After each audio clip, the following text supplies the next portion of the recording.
di dalam Al-Quran, maka semua lafaz ini itu mengandung informasi terkait kurikulum aktivitas kehidupan kita.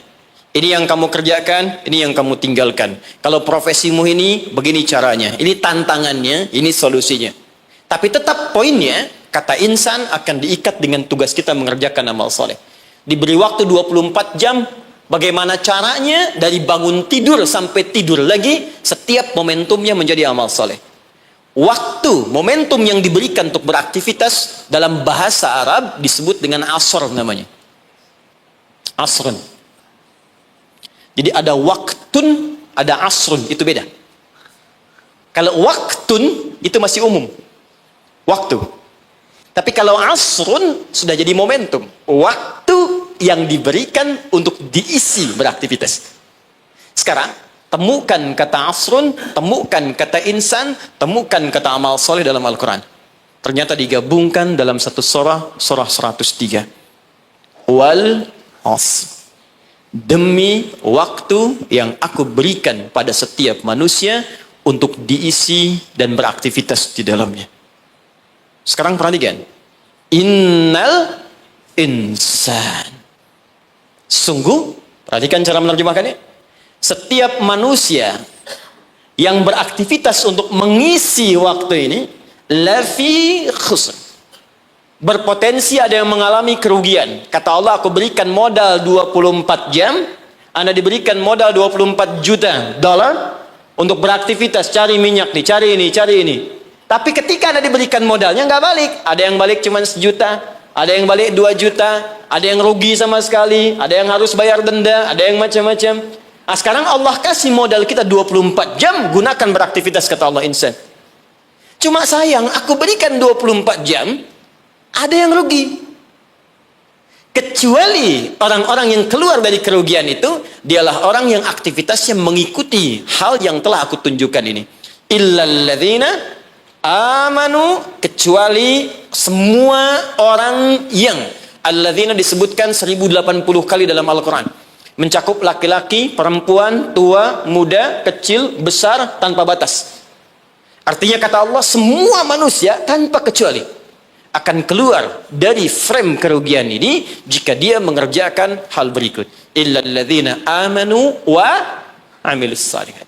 Jika yang ia kerjakan selama hidupnya menjadi baik di hadapan Allah. Makannya saleh, kerjanya saleh, maaf, jalannya saleh, tidurnya saleh 24 jam. Ya. Nah, sekarang kita evaluasi dulu sebentar, mohon izin, tahan baik-baik.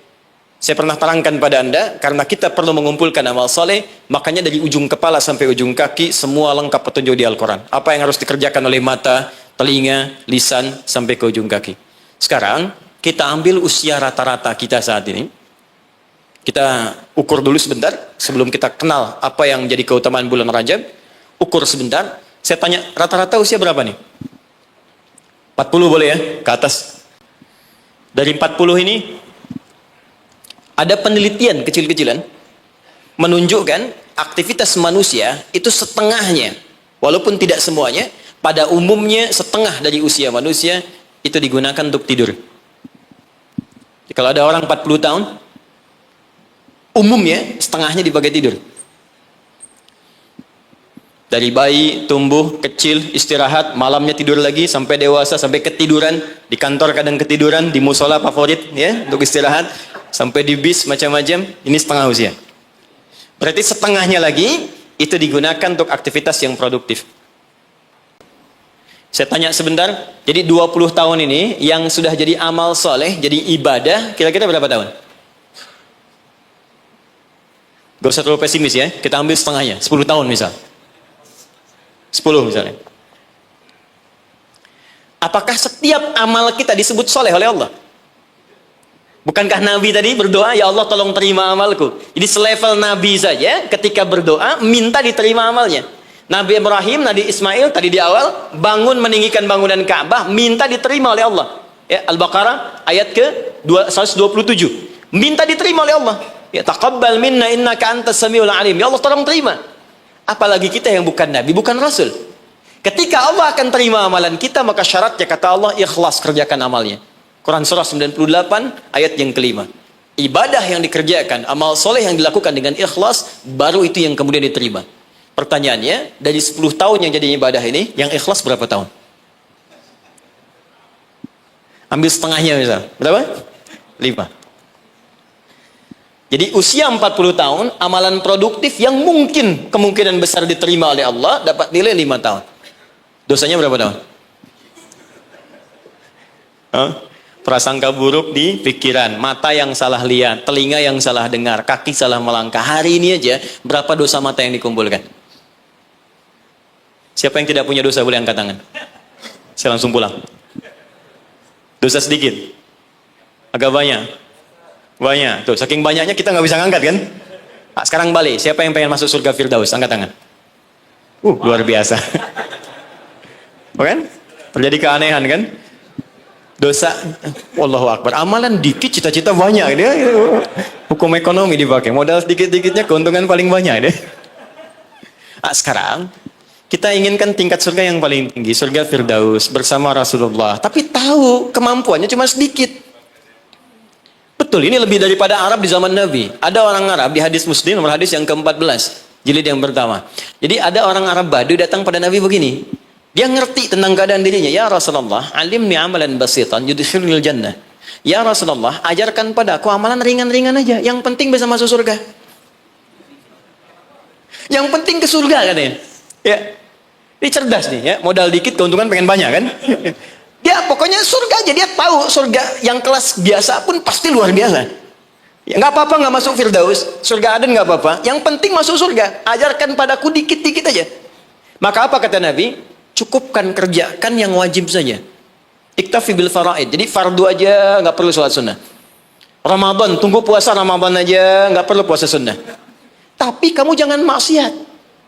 Kalau pengen nambah, kerjakan kata Nabi, anta tawwa, kecuali yang sunnah kamu pengen tambah. Kerjakan yang fardu, jangan maksiat, boleh nggak kerjakan sunnah pun masuk surga kamu. Fantalaqo, pergi orang itu lantas mengatakan pada Nabi, ya Rasulullah, aku komitmen kerjakan yang wajib, aku nggak akan kerjakan yang sunnah, dan aku jaga diri untuk tidak berbuat maksiat. Pergi orang itu, fantalaqo, hadis sahih. Ketika dia pergi, komentar Nabi, aflaha in sadaqa au dakhalal jannah. Kalau benar dengan komitmennya, masuk surga dia. Cuman yang perlu kita catat, dia tinggalnya di padang pasir. Di padang pasir mau maksiat apa? Kelihatan unta, itu pun jarang-jarang. Kadal gurun, yang dilihat cuma pasir. Unta nggak pakai baju ya memang begitu. Ya, kadal seksi ya memang nggak pakai pakaian. Dan nggak dosa. Sekarang kita tinggal di kota, tinggal di Jakarta, videoton kelihatan tiap hari. Maksiat nampak depan mata, kedengaran di telinga, langkah pun kita nggak teratur. Terus pengen berlaku hal yang sama. Terus kita bandingkan lagi, dia mengukur diri, keadaan saya begini, yang penting dapat surga. Anda tahu dosa banyak, pengennya Firdaus. Lantas bagaimana kita meraihnya? Tapi rahmat Allah mengalahkan kadar logika manusia. Yang kadang-kadang ingin semua dijangkau rasional dalam hidupnya. Perhatikan rahmat Allah diturunkan. Diturunkanlah waktu-waktu yang istimewa, tempat-tempat yang istimewa, ada waktu, ada tempat, ada momentum yang istimewa yang diturunkan oleh Allah untuk mewujudkan harapan yang kita inginkan itu. Dengan turunnya waktu itu bisa menutup di antara keutamaannya dosa-dosa yang pernah dikumpulkan dalam masa kita hidup sampai di momentum yang kita rasakan. Jadi kalau kita kumpulkan dosanya cukup banyak, kita kerjakan amalan di waktu yang spesial itu, maka seketika dosa bisa digugurkan oleh Allah Subhanahu wa taala. Ada sifatnya waktu, ada tempat, ada peristiwa atau momentum. Di antara waktu yang mulia itu, yang saat Anda kerjakan amalannya bisa menggugurkan dosa, bahkan bisa merubah perilaku kita jadi lebih baik, adalah bulan Rajab. Saya ulangi, adalah bulan Rajab. Saking pentingnya bulan Rajab ini, Allah sampai menurunkan satu ayat untuk menyandingkan keutamaannya dengan bulan-bulan haram yang lain, serta Nabi sampai meminta kita untuk meningkatkan ibadah, dan bukan sekedar meminta, tapi Nabi sendiri meningkatkan ibadah di bulan ini sebagai pembuka kebaikan di bulan-bulan yang lainnya. Apa di antara keutamaannya? Ini yang coba saya urutkan dalam sisa waktu 10 menit ke depan. Dan apa yang bisa kita raih ketika kita mengerjakan itu. Oke. Satu, Rajab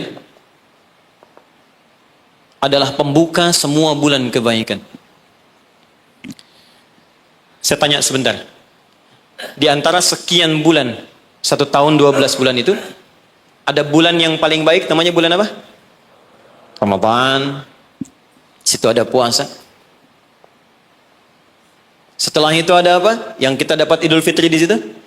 Syawal, bahkan ada puasa. Apa lagi? Dzulhijjah, ya, ada Idul Adha di situ, Dzulhijjah. Kalau kita lihat hadisnya, bulan ke-11 pun Dzulqa'dah, bulan bagus, disebut bulan haram, Dzulqa'dah. Sebelum Ramadan, itu bulan yang sangat digemari oleh Nabi. Sampai Nabi banyak puasa di bulan itu. Yaitu Sya'ban. Ada dari 12 bulan, ada 5 bulan yang sangat istimewa, sifatnya berurutan. Sya'ban 8, 9 Ramadan, 10 Syawal, Dzulqa'dah yang ke-11, Dzulhijjah yang ke-12. Pembukanya, pintunya, Rajab. Nggak mungkin bisa ke Sya'ban, kecuali masuk Rajab dulu. Gak mungkin dapat Ramadan kecuali Rajab dulu. Karena itulah Nabi bahkan pernah mengatakan dalam beberapa kesempatan, diteruskan sampai kepada kita, hati-hati, amalan-amalan ini. Bahkan ada ulama yang mengatakan, kalaupun kita nggak dapat Ramadan, minimal Rajabnya dapat. Karena itu pintunya. Dan kita nggak tahu. Tadi saya mau ke sini, Pak, di jalan itu, saya dengar informasi, ada orang yang sudah pesan tiket dan paket lengkap untuk umrah di bulan Ramadan. Ya, jadi jauh-jauh hari pesan karena tahu akan padat situasinya. Dan tahu apa yang terjadi? Ternyata harap-harap ingin ke Ramadan, masuk bulan Rajab, wafat semua orang itu. Semuanya. Ini sangat menarik ini. Baru tadi saya di jalan, ya dapat informasi, ada seorang syekh dari Timur Tengah dia ceramah, ada sekelompok orang berharap-harap dapat kemudian berangkat di Ramadan, tiba-tiba wafat dia di bulan Rajab. Sampai ulama ini mengatakan, kalau tak dapat Ramadannya, karena kita nggak tahu kapan pulang, minimal Rajabnya.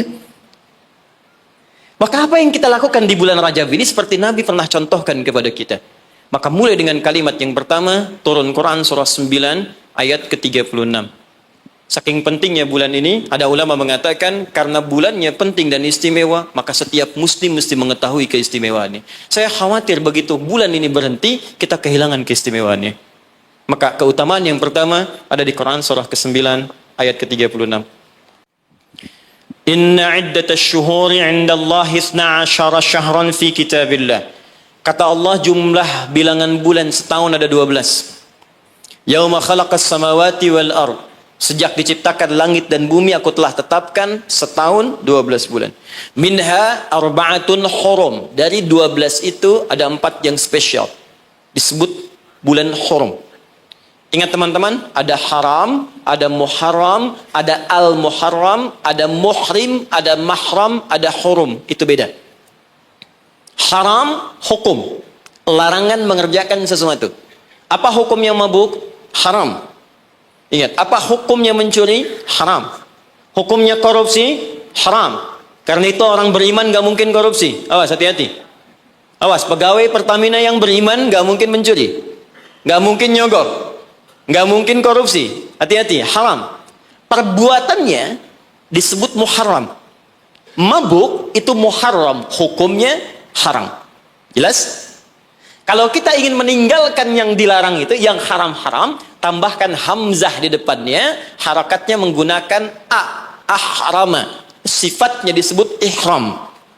Karena itu kalau Anda sudah mengenakan kain ihram, ada ajaran hikmah di situ, falsafahnya. Kalau sudah pakai kain ihram, maka tinggalkan semua larangan-larangan. Nggak boleh potong kuku, nggak boleh merusak tanaman, nggak boleh tepuk nyamuk seharga kambing. Anda tepuk, bayar damnya seharga kambing.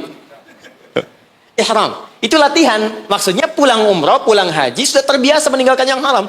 Jangan pulang umroh, korupsinya lebih gede misalnya.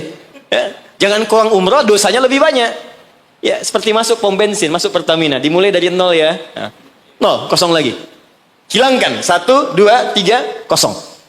Pelakunya disebut muhrim.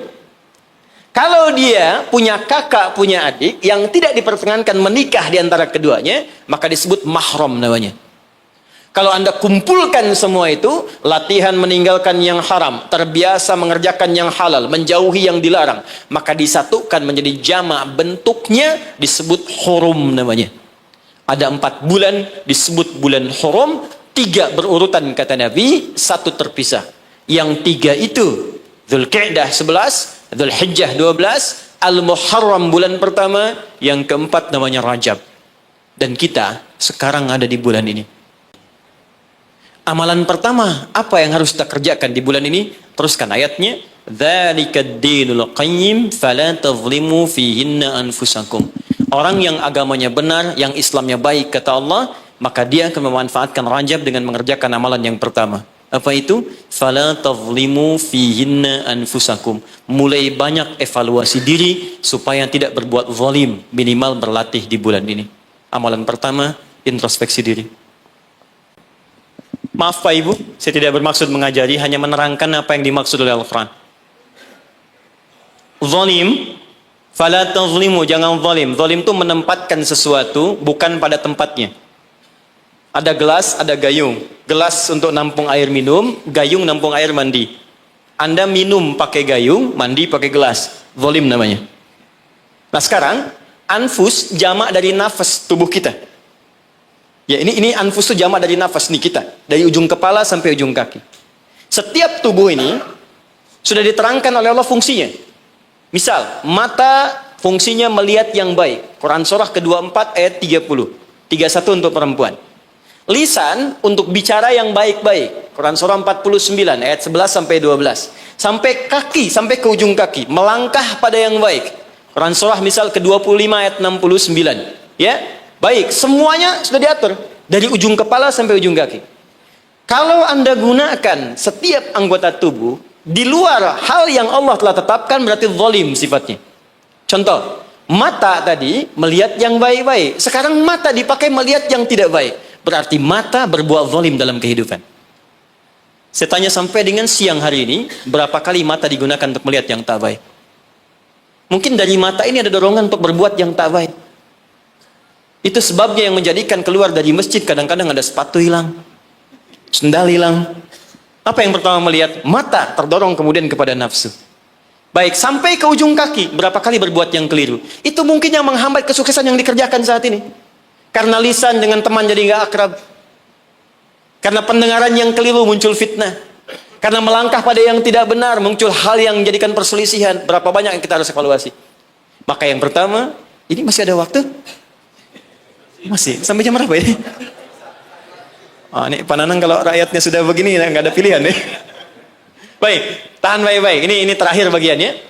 Maka kalau kita sadar ada yang berbuat yang tidak baik, maka saya berikan gambaran singkat bagaimana cara memperbaikinya. Sekarang lihat sini. Teman-teman masih ingat nggak? Pemilik rezeki siapa? Allah. Yang punya kedudukan siapa? Allah. Yang punya kebijakan siapa? Allah. Sekarang kita bekerja kan supaya Allah kasih pada kita kan? Nah, sekarang kata Allah, kerjakan ini, jangan lakukan ini. Lalu Anda mengerjakan yang dilarang oleh Allah. Dan berharap mendapatkan apa yang akan diberikan oleh Allah, maka mustahil. Sekarang nggak usah bicara tentang Allah lah. Anda ingin dapat sesuatu, tapi dengan orangnya punya hubungan buruk, kan mustahil bisa dapat yang diinginkan. Anda mau datang ke si B, tapi Anda tidak punya hubungan baik dengan si B. Apa yang tidak diinginkan si B, Anda kerjakan, mustahil Anda dapatkan. Sekarang, karena itu Nabi ilustrasikan begini. Kalau ada orang yang dalam hidupnya sering menyalahi perintah Allah dalam kehidupan, bukan hanya hablum minallah, tapi juga hablum minannas. Karena hukum kehidupan dunia nanti diikat oleh hukum dunia. Akhirat diikat dengan kaidah akhirat. Jadi kalau Anda ingin kaya, ya Allah, kaya itu dunia. Maka hukum dunia diturunkan. Kerja, itu hukum dunia. Jujur, hukum dunia. Maaf, punya attitude yang baik, hukum dunia. Membangun hubungan baik dengan sesama pun hukum dunia. Maka dari itu, maaf, sekalipun Anda punya hubungan yang tidak baik, bukan dengan muslim, dengan non-muslim misalnya punya perilaku buruk, yang tidak diperkenankan oleh syariat. Anda bohong pada non-muslim, Anda misalnya zalim pada non-muslim, berlaku juga, jangan harap karir Anda sukses. Sama persis. Ya, sekarang perhatikan baik-baik.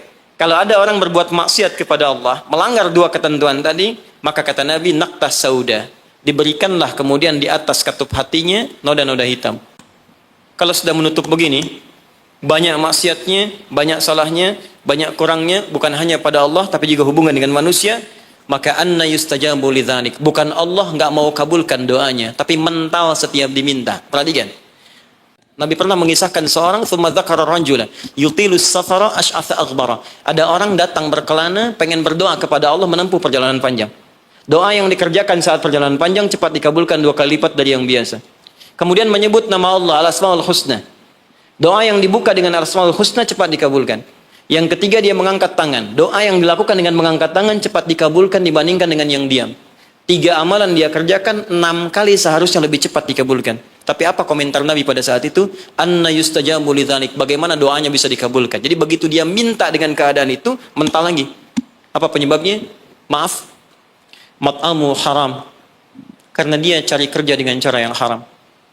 Mashrabu haram, minumannya haram. Malbasu haram, pakaiannya haram.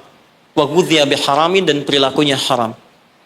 Ya, tidak cukup kita bisa mendapatkan kelancaran dalam usaha dengan sekedar sholat. Sholat memberikan keberkahan, kemudahan, kelancaran. Kalau hubungan dengan manusianya buruk, juga sama akan menghambat. Dengan ibu anda kurang baik, dengan ayah anda kurang baik, dengan istri, dengan suami kurang baik, itu mungkin bisa menghambat kepada karir pekerjaan anda. Apalagi, kalaupun ini baik, dengan suami baik, istri baik, tetangga baik, tapi kalau dengan Allah tidak baik, maka ada sesuatu yang tidak mudah kita dapatkan dalam kehidupan. Terakhir, bagaimana cara berintrospeksi di bulan ini? Maka diturunkanlah oleh Nabi cara-cara berintrospeksi dengan 3 pendekatan utama. Ada 3 lafadznya, ini saya ajarkan yang paling ringan saja. Kalau terkait dengan dosa-dosa keseharian, maka lakukan zikir Nabi Adam. Quran surah ke-7 ayat 23. Saya yakin kita hafal. Rabbana zalamna anfusana wa illam taghfir lana wa tarhamna lanakunanna minal khasirin. Bacakan itu minimal setelah selesai kita salat. Astaghfirullah, astaghfirullah, astaghfirullah. Allahumma antas salam, minkas salam, tabarakta ya dzal jalali wal ikram. Perbanyak zikir tadi.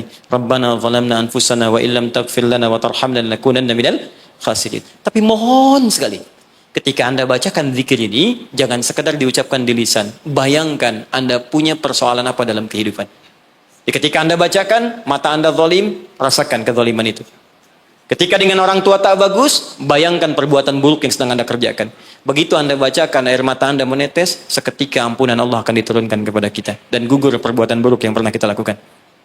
2, ini cepat, ada dosa yang terkait dengan aktivitas pekerjaan yang sedang kita lakukan. Kenal Nabi Yunus? Bagus. Nabi Yunus itu kan berdakwah, bekerja, beraktivitas. Cuma sayang dalam pekerjaan itu tantangannya begitu tinggi. Nanti ada lain kali kalau ngaji kesini lagi, jangan ngambil yang jauh-jauh ya, yang Anda butuhkan aja. Ya, ini kan teman-teman ada di dunia pekerjaan. Kenapa Anda nggak mengeluarkan fikih bisnis dalam Al-Quran? Manajemen misalnya bisnis dalam Al-Quran, tentang pekerjaan, itu aja yang dibahas. Itu lebih terasa nanti, apa yang kita butuhkan, itu yang kita dapatkan. Ada di Quran cara misalnya memudahkan kita mendapatkan kemudahan dalam pekerjaan, tantangannya apa saja, ini yang terjadi, kalau Anda bisnis begini, ini yang mungkin terjadi pada orang, penyakit ini yang muncul, dari ria, untuk diri yang meraih kesuksesan, dari yang iri hati, yang dengki, mengobatinya bagaimana, ada semua. Nah, Nabi Yunus salah satu tipikal yang dicontohkan oleh Allah. Sedang beraktivitas, bekerja, dapat tantangan tidak biasa. Ingat ini ya, kalau tantangannya begitu tinggi, maka lawannya sepadan. Di balik itu Allah ingin menganugerahkan anugerah yang tidak biasa. Karena ujian berat tidak akan diberikan pada orang kecil. Jadi kalau Pertamina misalnya sedang menghadapi ini sesuatu yang besar, tantangan besar, artinya di balik itu ada anugerah besar yang akan dihadapkan kepada Anda. Karena itu ingat baik-baik. Dalam konteks ini Al-Quran mengatakan hanya orang-orang besar yang bisa melewati itu. Kadang-kadang di situ akan kelihatan. Orang yang cuma malas numpang kerja saja akan terlihat. Orang yang butuh tantangan, dia akan dihadapkan pada kesuksesan. Secara singkat, dakwah diusir, masuk ke kapal, sampai dilemparkan ke lautan. Ya, jadi dakwahnya diisengi, diusili, sampai yang terakhir puncaknya, dilempar ke lautan, masuk dalam perut ikan paus. Saya mau tanya sebentar, kalau masuk perut ikan paus, kira-kira pengap atau tidak? Sudah pernah masuk? Pengap, gelap, sulit kan? Baik ya? Nah, gambarannya nonton film Pinocchio kelihatan kan? Nah, sekarang lihat baik-baik. ketika Nabi Yunus alaihissalam ada dalam perut ikan paus itu, sempat terlintas dengan sifat kemanusiaannya. Kapan saya bisa keluar dari persoalan ini? Kapan Allah tolong saya? Itu fitrah kemanusiaannya. Tapi fitrah kenabiannya, karena beliau maksum, diluruskan oleh Allah. Jangan mengeluh. Ini jalan menuju kesuksesan. Bagian dari kebaikan yang mungkin kamu akan dapatkan. Lakukan zikir ini. Begitu diucapkan zikirnya, dikeluarkanlah dari kesulitan itu. Saya mau tanya sebentar. Tadi masuknya ke perut ikan apa? Ikan paus. Tapi ketika dikeluarkan, bahasa Qurannya, bukan saya keluarkan dari perut ikan paus, tapi Allah katakan dengan kalimat yang sangat indah. Di ujungnya ditutup, siapapun yang punya persoalan yang sama seperti Yunus, kalau melakukan zikir yang sama, aku akan bebaskan dari setiap kesulitan aktivitas yang sedang ia lakukan. Buka Quran surah ke-21, ayat 87-88. وَذَنُّونِ إِذْ ذَهَبَ مُغَاضِبًا فَظَنَّ أَن لَّن نَّقْدِرَ عَلَيْهِ فَنَادَى فِي الظُّلُمَاتِ أَن لَّا إِلَٰهَ إِلَّا أَنتَ سُبْحَانَكَ إِنِّي كُنتُ مِنَ الظَّالِمِينَ فَاسْتَجَبْنَا لَهُ فَنَجَّيْنَاهُ مِنَ الْغَمِّ. Masuk ke perut ikan paus, tapi dikeluarkan bahasanya menggunakan gham. Apa itu gham? Gham itu secara singkat awan gelap yang menaungi. Ghammun. Orang Arab menggunakan kalimat gham pada setiap peristiwa yang membuat kita gelap, pengap, lelah, capek. Anda yang ngajukan tender, Anda yang dapat proyek diserobot oleh orang lain. Bukankah tiba-tiba merasa lemas? Langsung gelap, padahal matahari begitu terang. Jadi nggak enak makan, jadi lunglai, tiba-tiba stres. Ya, dirawat saja. Anda yang mencoba melamar, tiba-tiba dipinang oleh orang lain. Ya, gelap, capek, lunglai. Ya, gelap, itu gham namanya. Jadi, maaf, ada orang yang memang nggak masuk ke perut ikan paus, tapi mengalami peristiwa yang luar biasa. Tantangan besar, jahilin orang, oh, kok mesti saya? Tiba-tiba keluar di lisan, ya Allah, kenapa saya? Saya tahajud, saya puasa juga, saya baca Quran juga, ya Allah. Apa kurang saya? Kurang sabar. Ya, ternyata kadang-kadang terucap, teman-teman sedang kerja, ya, bebannya begitu tinggi, udah gali-gali, udah tahajud, minyaknya nggak dapet. Ya, atau tiba-tiba sudah dibilang nggak dapat terus diambil orang gitu. Apa yang harus dikerjakan? Itu pernah terjadi. Kata Allah, lakukan zikir Nabi Yunus alaihissalam. Ada yang salah dalam diri kita. Yang ngatur itu Allah. Jangan mengeluh. Ya, 2 kali lipat motivasi munculkan lagi, petakan lagi, tambah lagi pengetahuannya, kerja lebih maksimal lagi, maka pembukanya dibuka dengan kalimat zikir. Ini yang membebaskan kita dari kesulitan. Jadi kalau Anda sedang praktek, kerja dimanapun, offshore kah itu atau di darat kah, atau ada kesulitan di kantor, bacakan zikir ini. Ini bagian dari hal yang ketika kita bacakan bisa menghilangkan kesulitan yang kita sedang rasakan. Rabbana, masih ingat? Wa nada fil dhulumati alla ilaha illa anta subhanaka inni kuntu minal zalimin. La ilaha illa anta subhanaka inni kuntu minal zalimin. Rutinkan zikir itu, terutama kalau mendapatkan kesulitan dalam pekerjaan-pekerjaan atau beraktivitas. Yang terakhir saya tutup, sekarang sedang banyak penyakit menyebar di mana-mana, sampai orang yang sakit biasa pun dicurigai, batuk di kereta tiba-tiba digulung, batuk di pesawat dikeluarin, padahal cuma batuk aja gitu kan. Ya, ada juga yang kemudian kena ini, kena itu dan sebagainya. Kita mesti kuat. Ya, karena kepanikan itu juga bagian dari kelemahan yang mungkin bisa menambah penyebaran virus atau apapun dengan cepat. Maka Allah mengajarkan zikir lewat Nabi Ayyub alaihissalam. Kalau kita bisa kerjakan ini, maka Allah akan berikan kekuatan lebih dibanding yang lain-lainnya. Zikirnya ditemukan di Quran surah ke-21 ayat 83 sampai dengan 84. Wa ayyuba idznada rabbahu anni massaniyadurru wa anta arhamur rahimin. Saya ajarkan zikir ini tidak main-main. Kalau ada yang divonis penyakit, entah Anda, kerabat Anda, keluarga Anda, sepupu dan sebagainya, dan dokter mengatakan mustahil sembuh, maka bacakan zikir ini. Allah sudah berjanji di ayat 84-nya, siapa yang mengamalkan zikir ini, saya akan sembuhkan penyakitnya, walaupun ia menderita penyakit seperti Ayyub alaihissalam, yang tidak pernah dialami orang sebelumnya, atau dirasakan orang setelahnya. Karena kadang-kadang ada keluhan ketika sakit. Ya Allah, kenapa saya begini? Ya Allah, kapan sembuhnya? Bacakan zikirnya, Anni massaniyadurru wa anta arhamur rahimin. Saya tutup. Rajab, keutamaan yang pertama akan mempercepat anugerah Allah untuk mengampuni dosa-dosa yang pernah berjalan selama hidup kita. Maka isi bulan ini dengan istighfar. istighfar yang baik, koreksi diri kita.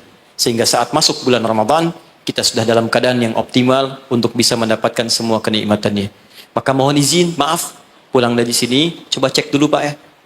Ibu di rumah dengan anak-anak mungkin ada masalah, selesaikan. Dengan pasangan hidup, di kantor, jangan sampai itu yang memberatkan Anda ketika pulang kepada Allah Subhanahu wa taala. Ini bagian pesan yang pertama. Yang kedua, tingkatkan amal saleh. Ya, Ibnu Abbas mengatakan, orang yang sengaja maksiat di bulan Rajab, karena tadi ada ayatnya, maka dosanya 2 kali lipat di hari biasa. 2 kali lipat. Di orang yang bikin hoax sekarang ini, jadi buzzer, jadi macam-macam, itu 2 kali lipat dosa hari biasa. Bahkan zaman jahiliyah pun kalau muncul Rajab, itu puasa maksiat Pak. Bisa puasa maksiat. Di orang jahiliyah, Abu Jahal dan kawan-kawan, itu kalau dicela di bulan Rajab, balasnya bulan depan. Ya libur dulu gitu. Nah, sekarang orang jahiliyah aja takut bermaksiat di bulan Rajab. Maka bagaimana dengan kita yang masuk dalam nilai-nilai kebaikan? Ya, 2 itu. Sama persis dengan orang yang berbuat baik, pahalanya 2 kali lipat di hari biasa. Itu nasnya ada tersambung pada Ibnu Abbas radhiyallahu taala anhuma. Dari sini Nabi menganjurkan kita kemudian mengistimewakan bulan ini dengan meningkatkan amal soleh. Saya tutup, ada satu amalan yang kalau Anda kerjakan bisa menggabungkan keseluruhan yang tadi. Amal itu disebut dengan puasa namanya. Saya ulang, amal itu disebut dengan puasa. Sebab orang puasa akan otomatis meningkatkan amal soleh yang lain. Orang puasa, sholat sunnah dikejar. Jangankan yang fardu. Anda nggak puasa, belum tentu sholat sunnah. Tapi kalau sedang puasa, jangankan fardu. Ketinggalan sunnah Anda bisa gelisah. Lihat Ramadan. Ibu-ibu berani naruh sajadah, bertarung saat maghrib, bukan untuk isya, untuk tarawih. Nyimpan sajadah saf paling depan. Padahal tarawih hukumnya sunnah kan? Jadi sunnah itu dikejar. Nggak ada yang minta dicari-cari. Anda Ramadan cari yatim. Yatim, fakir, macam. Kenapa? Sedang puasa. Yang kedua, puasa bisa menghambat maksiat. Nggak ada orang demi Allah saya katakan, koruptor kalau puasa, nggak korupsi dulu. Ya, pencuri nggak nyuri dulu. Puasa. Karena psikologi orang puasa nggak mau berbuat maksiat, takut batal puasanya. Orang pemarah pun semarah-marahnya sedang puasa bisa berhenti marah. Buka jam 6 kurang 5 diprovokasi. Dia diam aja. Istrinya nanya, "Papa nggak marah?" Ntar habis buka. Dia tahan. Jadi tolong hidupkan bulan ini. Yuk kita mulai. Jangan, coba dulu pelan-pelan ya. Jangan langsung tinggi-tinggi ya. Sehari dulu puasa. Sekarang Kamis, tunggu Senin. Karena kalau orang banyak puasa, kita puasanya akan lebih ringan. Ya, nanti kalau sudah Senin, istirahat dulu. Kamis puasa lagi. Ya, supaya terbiasa. Nanti saat Ramadan, kita sudah lebih sempurna. Tapi hati-hati. Karena bulan ini istimewa. Dulu banyak orang abai tentang bulan ini. Sehingga ada orang-orang yang tidak mengerti. Berbuatlah dengan membuat hadis-hadis palsu. Ya, siapa yang puasa sehari bulan Rajab akan dapat begini. Siapa yang sholat pertama bulan Rajab diampuni semua dosanya. Pernah dengar hadis itu? Hadis itu palsu. Bahkan saking palsunya, di kitab hadis palsu pun tidak ditemukan. Saking palsunya. Tapi ada salah persepsi di masyarakat. Apa salah persepsinya? Dikira Rajab nggak ada keutamaannya. Karena yang diketengahkan hadis palsu. Akhirnya orang malas puasa. Orang malas sholat malam. Padahal yang sahih ada. Kalau ada yang sahih, kenapa menggunakan yang palsu? Jadi kalau Anda ingin sholat malam, sholat saja. Tahajud namanya. Silakan tahajud, perbanyak malam, tingkatkan ketaatan. Siangnya silakan puasa, gunakan yang sahihnya. Mudah-mudahan dosa kita diampuni oleh Allah Subhanahu wa taala. Tidak cukup dengan amin, ya koreksi diri dulu, kemudian perbaiki. Dan terakhir, saya ingin berdoa untuk kita semua. Mudah-mudahan doa kita dikabulkan oleh Allah, dimudahkan pekerjaan kita. Sebelum kita berdoa, saya ingin memberikan pesan. Bangsa kita bangsa besar. Negara kita negara hebat. Sumber daya kita banyak. Banyak yang ingin mendapatkan Indonesia, bahkan ingin lahir di Indonesia. Dan kita beruntung berada di sini.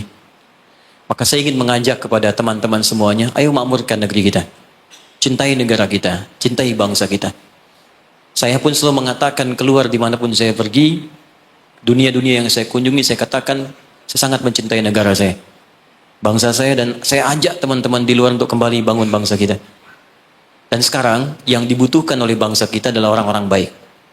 Yang pintar sudah banyak, tapi tidak cukup mengangkat kehebatan negeri kita dengan pintar saja. Maka saya berpesan pada Anda semua, diri saya pribadi, jadi orang baik. Jadi karyawan yang baik, jadi abdi masyarakat yang baik, dan jadi hamba yang baik. Insya Allah dengan menjadi baik, suami baik, istri baik, pekerja baik, cukup dengan kebaikan itu akan mendatangkan rahmat dan keberkahan bagi kita semua insya Allah. Mari kita mulai dengan doa. Mudah-mudahan doa ini menjadi awal untuk melangkah pada lebih baik di hadapan Allah Subhanahu wa taala. Allahumma taqabbal minna innaka antas samiul alim wa tub alaina innaka antat tawwabur rahim. Allahumma 'allimna ma yanfa'una. Allahumma 'allimna ma jahilna. Ya Allah, mohon ajarkan pada kami pengetahuan yang baik yang mengentaskan ketidaktahuan kami. Allahumma ya Allah, wafiqna bima ta'allamna bihi na'mala bih. Ya Allah, berikan kami kekuatan untuk mengamalkan apa yang telah kami pelajari dan kami pahami. Rabbana la tada' lana fi maqamina hadha wa fi kulli maqamin dhanban illa ghafartah. Ya Allah, jika ada pendosa hadir di ruangan ini, jangan biarkan dia meninggalkan tempat ini kecuali Engkau telah ampuni segala dosa-dosanya. Wala hamman illa farajdah. Jika ada yang tengah gelisah di tempat ini, maka mohon tenangkan keadaan hatinya sebelum ia meninggalkan ruangan ini. Allahumma wala maridan illa syafaitah. Jika ada di antara kami yang tengah Engkau uji dengan penyakit seberat apapun, maka mohon angkat penyakitnya dan sembuhkan keadaan dirinya. Allahumma wala asiran illa yassartah. Ya Allah, jika ada yang ditimpa kesulitan di tempat ini, baik di keluarganya, di pekerjaannya, dalam kehidupan sosialnya, maka mohon dengan keikhlasan amalannya, angkat, hilangkan ya Allah segala kesulitannya. Allahumma Rabbana, Allahumma barik lana ya Allah fi kulli umurina wa fi kulli umrina. Ya Allah, anugerahkan keberkahan ya Allah kepada usia kami, kepada umur kami dan seluruh aktivitas kami. Wa taqabbal minna jami' a'malina salihah, dan mohon ya Allah terima seluruh amal kebaikan kami. Berkahi kami di bulan Rajab ini ya Allah, bimbing kami untuk berbuat baik ya Allah, dan sampaikan kami pada bulan-bulan kebaikan di Sya'ban, di Ramadan, di Syawal, dan bernilai baik di dalamnya. Rabbana atina fid dunya hasanah wa fil akhirati hasanah wa qina adzaban nar. Bifadlika subhana rabbika rabbil izzati amma yasifun wa salamun alal mursalin wa akhiru da'wana alhamdulillahi rabbil alamin. Subhanakallahumma wa bihamdika asyhadu an la ilaha illa anta astaghfiruka wa atubu ilaik. Assalamualaikum warahmatullahi wabarakatuh.